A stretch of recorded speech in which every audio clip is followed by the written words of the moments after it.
Be honest with me, when Skills 2.0 was first announced for Payday 3, I know exactly where your eyes first darted.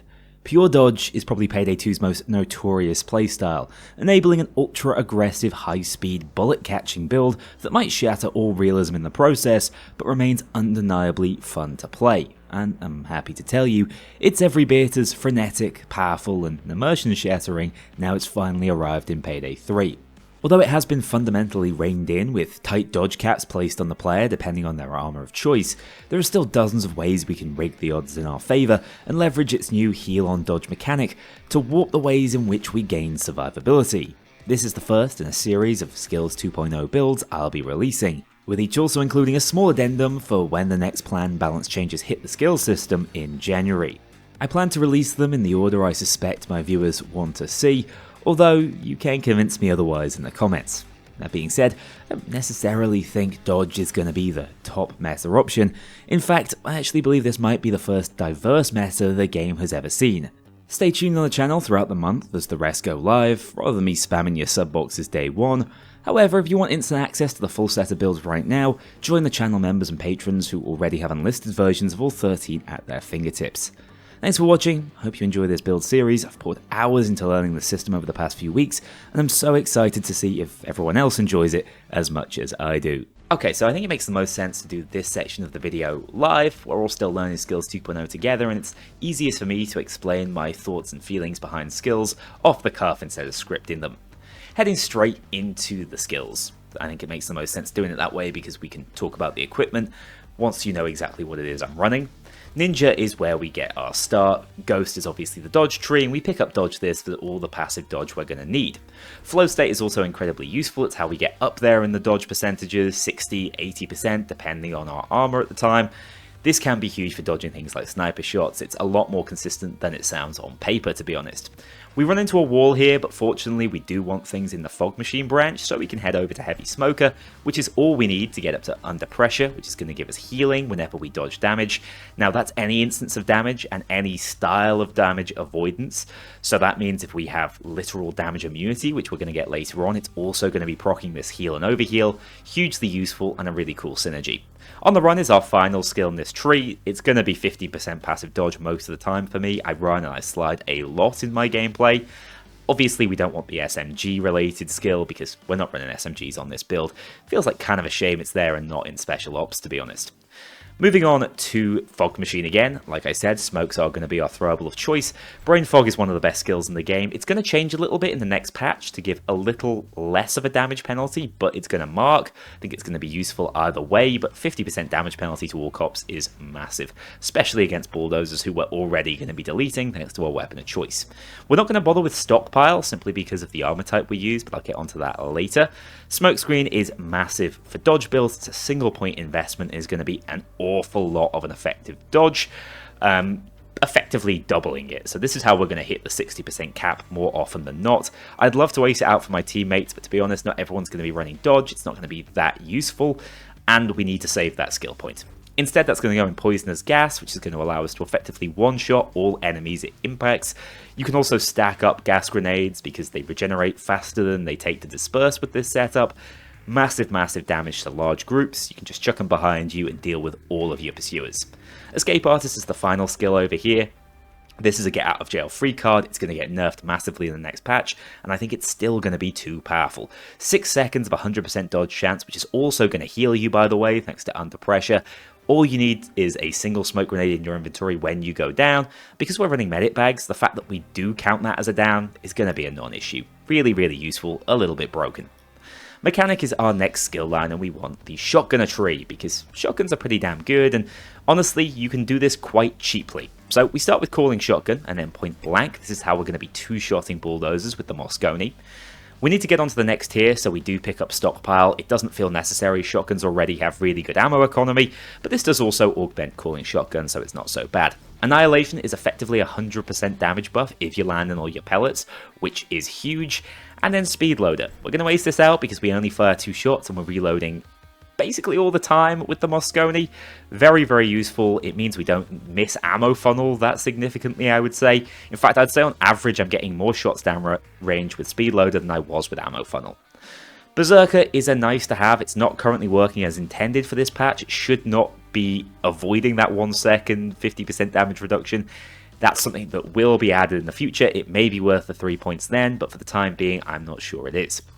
Moving on to Commando, this is the final tree. Doctor's Orders. Huge. This is where we get the invulnerability from every single time we revive allies. Massive if you're playing with crew AI, especially on Overkill, because those guys love to go down. Field Medic is going to augment our medic bags, which is very useful, and a single point in Field Medic 1. I'd love to ace this out, but I don't think we have the skill points for it. In fact, I'd rather spend those 2 points in Scar Tissue for a little bit more health, because that's going to augment the entire build, and it's going to be there for me the entire time. Since we don't have enough points to pick up Health Guru, I don't think our medic bags are as important. They're effectively down resetters. So yeah, although we lose 4 total charges by not being able to spend these 2 skills, I'd rather have 60 health more per life. Pain Tolerance is going to be very useful. It's going to be 30% base adrenaline damage resistance, and then when we ace it out, it's going to go up to an additional 40%, so that's 70% total damage resistance when we're in the adrenaline bar. Now, I'm not actually sure how effective this is. On paper, that sounds amazing, and it feels decent from what I've experienced so far, but it's going to need more playtesting for me to really know. I like it because it augments Doctor's Orders, but there might be a world where we drop this in the future to pick up, say, Berserker at the top of Mechanic, or even try and get to Beast of Burden, which is the best skill in the game, basically. But unfortunately, if you want to be survivable with a dodge build and you don't want to use SMGs, this is the way you're going to have to run it. It does mean we drop Beast of Burden. Even so, this build feels incredibly powerful. We run the Mosconi, however you want to modify it, it's totally up to you. I'm actually using the preset myself. The Tribune 32 is my secondary of choice. You can just as easily run the Justicar because it will benefit from the shotgun skills.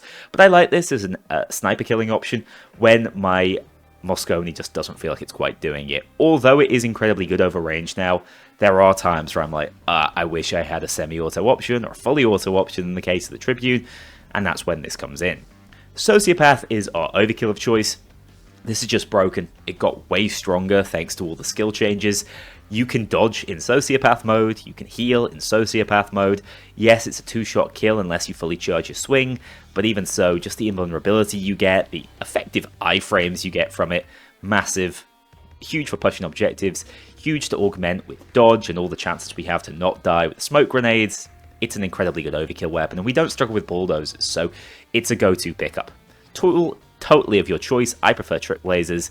Deployable medic bag, obviously. Smoke grenade, as I've already said. And then finally, armor is a point of debate.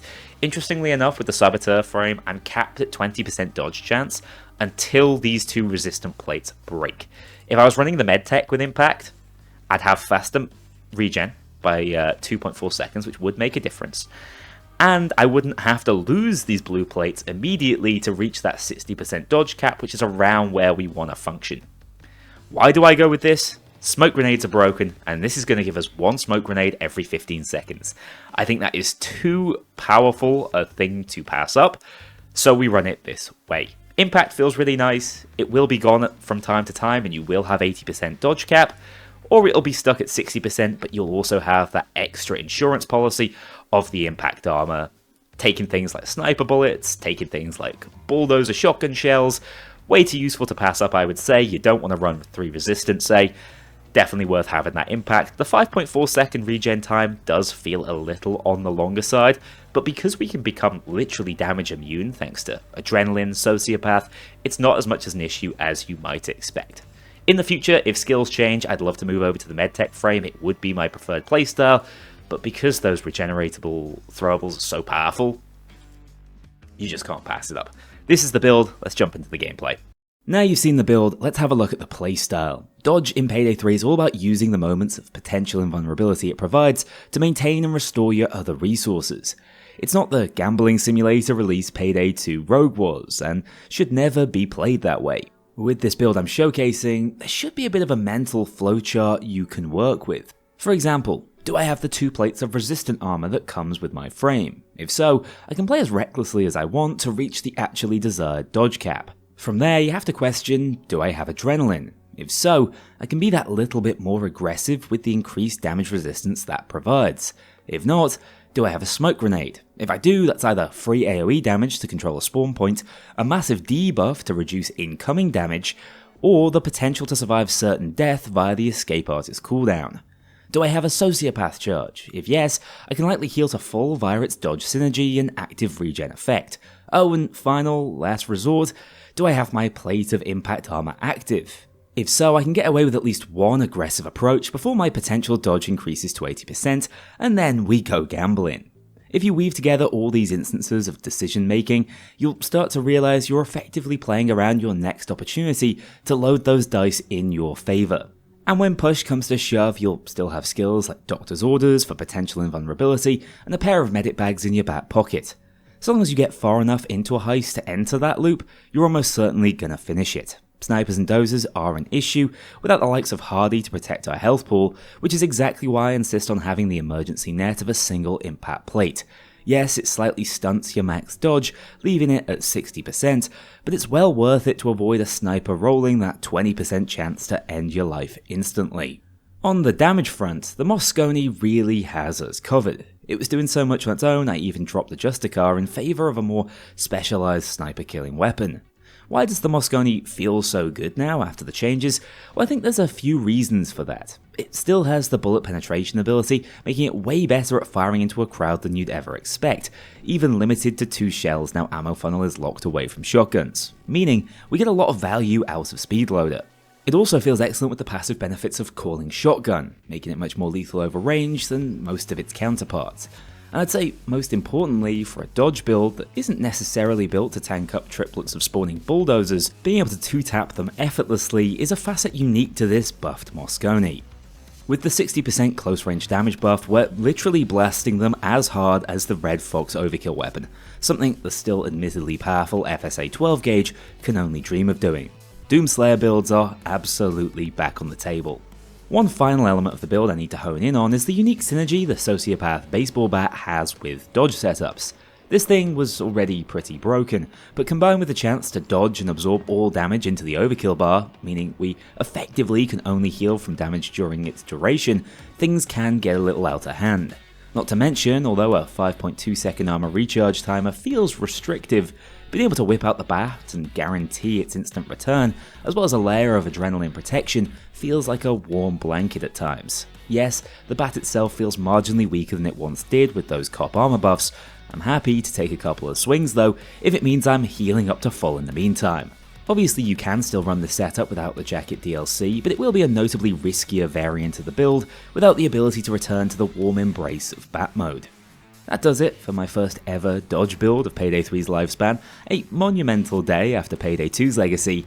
As I mentioned at the start, I will be releasing builds every day this week before slowing down the pace as we get closer to the holiday break. If you're more of a Payday 2 fan, I got you. December is my opportunity to finish up a certain modded run I've been teasing for like 7 months, so stay tuned as well. Take care guys, be sure to share the most broken and enjoyable builds you've been putting together, and give me your vibes on the overall update. Is stealth pissing you off? How's life after ammo funnel? And why is Bounty Hunter the best skill in the game? In all seriousness, take care, enjoy update day, I'll see you all tomorrow. A huge thank you to my dedicated Patreon backers. If you want to join this crew in going infamous, check out the link below and pledge as little as $2 to see your name in the credits, or get 24-hour early access to future videos and vote on upcoming content. Take care, I'll see you all soon.